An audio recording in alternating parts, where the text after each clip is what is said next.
ভাই বাবা ভাই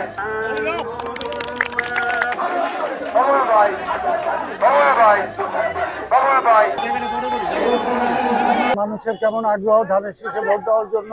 যত তাড়াতাড়ি ধানের শীষে ভোট হবে দেশে মঙ্গল তত তাড়াতাড়ি হবে, এবং এর মধ্যে যে প্রতিবন্ধকতা সৃষ্টি করতে যারা চাচ্ছে সেগুলো সবকিছুকে নস্যাৎ করে দিয়ে ফেব্রুয়ারিতে ইনশাল্লাহ ভোট হবে এবং প্রত্যেকটা মানুষ আনন্দ উৎফুল্ল করে সবাই ভোট দেবে। মানুষ বেছে নিব যে আসলে জনপ্রিয় কে, এবং একজন স্বচ্ছ সরল একজন স্বাভাবিক মানুষ যিনি সবার সাথে মিশতে পারে, এরকম একজন মানুষকেই নারায়ণগঞ্জবাসী মেনে নেবে। নারায়ণগঞ্জবাসীর যে দুঃখ দুর্দশা আছে, যে কষ্ট আছে, যে চাপা কষ্ট আছে, যেগুলো আছে, বিকজ ইলেকশনের পরে আমাদের সরকারের উপরে নির্ভর করবে সেই অনুপাতে। তবে আমি এতটুকু আশ্বাস বা আপনাদের নিশ্চিত করতে চাই যে নারায়ণগঞ্জ 5 আর এইটা ওইটা না, কাপড় ধোয়ার একটাই সলিউশন, চাকা অনেক ওয়ান।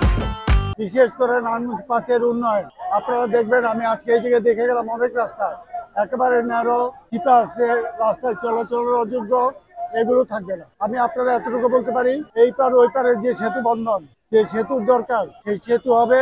এবং এই জায়গার যে উন্নয়ন, এই যে অনুন্নয়ন রয়েছে কলা গেছে, এই উন্নয়নে আমি প্রায় 3টা ইউনিয়ন আমি হাঁটলাম এবং 3টা ইউনিয়নের গলি গলি সবে আমি দেখলাম। এবং এই জায়গায় মানুষ যদি ধানের শীষকে ভোটই দেয়, ধানের শীষ এই জায়গার মানুষকে কিছু দিবে না, কারণ অবশ্যই দিতে হবে।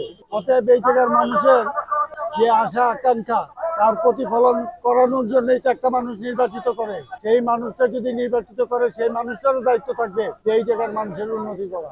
আমার প্রতিশ্রুতি এতটুকু।